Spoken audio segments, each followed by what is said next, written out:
Dear students, जो आपका arts का पेपर हुआ है उसका हम सॉल्यूशन देख रहे हैं हिंदी कोर का। तो चलिए हम स्टार्ट करते हैं। यहाँ पर आपको एक छोटा सा पद दिया गया था। इस पद को पढ़ने के बाद में एक से लेकर चार प्रश्नों तक के उत्तर देने थे। तो पहला प्रश्न यहाँ पूछा गया है, मातृभूमि को वात्सल्यमयी क्यों कहा जाता है? तो आपने अगर ये पूरा पैसेज पढ़ लिया है तो आपको आसानी से समझ में आ जाएगा। तो इसका आंसर हो जाएगा ना, माँ की तरह पालन पोषण करने के कारण जो हमें भूमि को वात्सल्यमयी कहा गया है। तो यहाँ पे आपका सेकंड वाला जो ऑप्शन है ये करेक्ट हो जाएगा। तो यहाँ पे आपका सेकंड ऑप्शन करेक्ट कर ले। अगला क्वेश्चन जो है इसमें पूछा गया है, पृथ्वी से हमें फल फूल और अन्न मिलता है, इस कारण हम पृथ्वी को खालिस्तान कहते हैं। तो हम इसीलिए हम पृथ्वी को सुधामयी कहते हैं। इसके बाद में है आपका त्राण का समानार्थक शब्द जो है आपको बताना है। तो वो हो जाएगा आपका त्राण मतलब रक्षा। इसके बाद आते हैं नेक्स्ट क्वेश्चन की तरफ। उपयुक्त काव्यांश का शीर्षक बताना है, तो वो हो जाएगा मातृभूमि।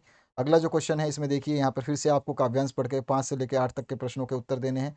यहाँ पे एक काव्य दे रखा है छोटा सा, आप देख सकते हैं इसको। आप अपना इंग्लिश कोर, हिंदी कोर, जो भी सब्जेक्ट भेजना चाहते हैं, हमारा व्हाट्सएप पे नंबर डिस्प्ले हो रहा है, इस पर आप भेज सकते हैं जिसका सोल्यूशन आपको चाहिए। तो यहाँ पर जो है, वर्तमान समय में दी जाने वाली शिक्षा की विशेषता निम्न में से कौन सी है? तो आंसर हो जाएगा ये सारे की सारी विशेषताओं में शामिल है। तो यहाँ चौथा ऑप्शन जो है करेक्ट हो जाएगा। उसके बाद में नेक्स्ट जो क्वेश्चन है इसमें पूछा गया है, आज पढ़ा लिखा युवक अपने जीवन का बहुमूल्य समय कहाँ नष्ट कर देता है? तो आंसर आ जाएगा वो नौकरी खोजने में सब कुछ अपना जो है समय नष्ट करता है। और भारतीय विद्यार्थी को दी जाने वाली शिक्षा का प्रथम सोपान जो है वो क्या है? तो शिक्षा जो आवश्यक हो वो प्रथम सोपान है। इसके बाद में नेक्स्ट जो क्वेश्चन है इसमें पूछा गया आपसे, टेढ़ी खीर बन जाना मुहावरे का अर्थ क्या है? तो यहाँ हो जाएगा काम कठिन हो जाना। इसके बाद में नेक्स्ट जो क्वेश्चन है इसमें पूछा गया है आपसे, अव्यक्ति माध्यम से जनसंचार के लिए अंग्रेजी में कौन सा शब्द प्रयोग होता है? तो हमारा जो शब्द प्रयोग होता है वो होता है मास कम्युनिकेशन। इसके बाद जो है आपका नेक्स्ट क्वेश्चन, प्रिंट माध्यम के आविष्कार का श्रेय किसको जाता है? तो ये जाता है गुटेनबर्ग को। इसके बाद है आपका नेक्स्ट क्वेश्चन, इसमें पूछा गया है, संचार के मुद्रण माध्यम में किसे शामिल किया जाता है? तो इसमें जो है समाचार पत्र, पत्रिकाएं और पैम्पलेट सभी को। सारे क्वेश्चंस मैंने कराए हैं, अगर आप लोगों ने सेट्स देखे हैं तो आपका एग्जाम जो है सही हो गया होगा। एक सफल संपादक में कौन से गुण अपेक्षित हैं? तो इसमें सारे गुण होने चाहिए, अभिप्रेरणा, मेधा और निपुणता। ये भी मैंने आपको क्वेश्चन करवाया हुआ है। उसके बाद, भारत में सिनेमा जगत का प्रमुख केंद्र स्थल कौन सा है? तो हमारा प्रमुख केंद्र स्थल जो सिनेमा जगत का, आप जानते हैं अच्छी तरह से, मुंबई माया नगरी।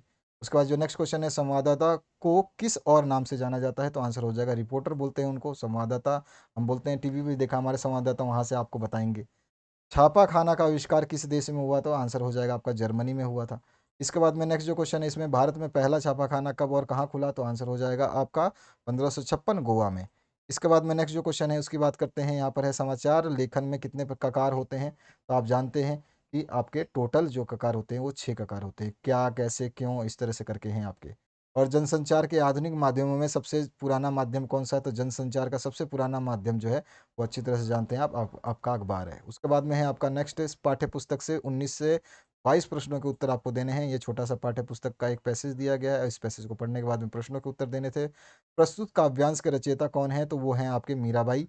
उसके बाद में है आपका नेक्स्ट जो 20वां क्वेश्चन, कुल की कहानी का अर्थ क्या है? तो कुल की कहानी जो है उसका अर्थ है आपका परिवार की मर्यादा। ठीक है, ये आपका आंसर हो जाएगा। किसके निकट रहकर मीरा ने लोक लाज खोई? तो क्या आंसर हो जाएगा? तो आंसर हो जाएगा हमारा वो संत के निकट रह करके। इसके बाद में है आपका, प्रेम बेली में कौन सा अलंकार है? तो इसमें आपका रूपक अलंकार है। इसके बाद में है आपका निम्नलिखित प्रश्नों में से जो आंसर देने हैं, कबीर की भाषा कौन सी है? तो कबीर की भाषा जो है सदुकड़ी है। ये क्वेश्चन भी मैंने आपको समझाया है। कबीर ने परमात्मा की उपस्थिति कहाँ बताई है? तो उन्होंने सृष्टि के कण कण में उपस्थिति बताई है परमात्मा की। इसके बाद है आपका नेक्स्ट, मीराबाई के गुरु कौन माने जाते हैं? तो वो है रैदास। और इसके बाद में नेक्स्ट जो क्वेश्चन है, वे आंखें कविता में किसान की पीड़ा के लिए किन्हें जिम्मेदार बताया गया है? तो यहाँ पर जो बताया गया, संपूर्ण व्यवस्था को। तो थर्ड ऑप्शन करेक्ट हो जाएगा। घर की याद कविता के रचनाकार कौन है? तो वो हैं भवानी प्रसाद मिश्र। इसके बाद में है आपका 28 से लेकर 31 प्रश्नों के जो उत्तर देने हैं, यहाँ पर पैसेज दिया गया है नमक वाला। तो ये वाला जो है आपको पूरा पढ़ना है, और पढ़ने के बाद में दरोगा वाला जो हम करेंगे सॉल्व। तो यहाँ पे प्रस्तुत पंक्ति पद्यांश के लेखक कौन है? तो इसके हैं प्रेमचंद, नमक का दरोगा, मैंने भी कराया था आपको ये। इसके बाद में नमक के सरकारी निषेध का क्या दुष्परिणाम हुआ? तो इसका दुष्परिणाम भ्रष्टाचार का सूत्रपात हुआ। सेकंड ऑप्शन करेक्ट हो जाएगा। अधिकारियों अधिकारियों की पो 12 थे, यहाँ पो 12 का क्या अर्थ है? तो यहाँ पर है अत्यधिक लाभ होना। इसके बाद में आपका 31 नंबर, अंग्रेजी शिक्षा को लोग किसका प्राय समझते थे? तो वो समझते थे ईसाई मत। इसके बाद में नेक्स्ट जो क्वेश्चन है इसमें पूछा गया है आपसे, लेखिका मियां नसरुद्दीन के पास क्यों गई थी? तो आंसर हो जाएगा साक्षात्कार लेने यानी इंटरव्यू लेने। इसके बाद में है आपका, कौन सी फिल्म की शूटिंग का काम 2.5 साल तक चला? तो मैंने बताया था पाथेर पंचेल पांचोली। इसके बाद में है आपका, अप्पू के साथ 2.5 साल नामक जो स्मरण मूल रूप से किस भाषा में लिखित है? तो ये स्मरण जो है ये बांग्ला भाषा में लिखित है। इसके बाद में पंडित अलोपीदीन किस कहानी का पात्र है? तो आंसर हो जाएगा नमक का दरोगा दरोगा। और मियां नसरुद्दीन ने किस विद्या की रचना जो है ये आपकी बता सकते हैं? तो ये हो जाएगा स्मरण रचना। ठीक है। इसके बाद में नेक्स्ट जो क्वेश्चन है, राजस्थान की रजत बूंदे पाठ के रचनाकार कौन है? तो वो है अनुपम मिश्र। इसके बाद में है, राजस्थान की रेत की क्या विशेषता है? तो राजस्थान की रेत की विशेषता, रेत के कण बहुत बारीक होते हैं, रेत के कण एक दूसरे से चिपकते नहीं, रेत के कण अलग अलग रहते हैं, ये सारी की सारी विशेषताएं हैं। और पालर पानी किसे कहते हैं? तो पालर पानी जो है वो हम कहते हैं बरसात से मिलने वाला पानी। इसके बाद जो है आपका अंतिम प्रश्न इसमें हो जाए, चेंजबाजी अपने सिर की रक्षा कैसे करते थे? तो यहाँ पे आंसर आ जाएगा बर्तन की टोपी से। तो इस तरह से आपने 40 प्रश्नों के सारे उत्तर देखे।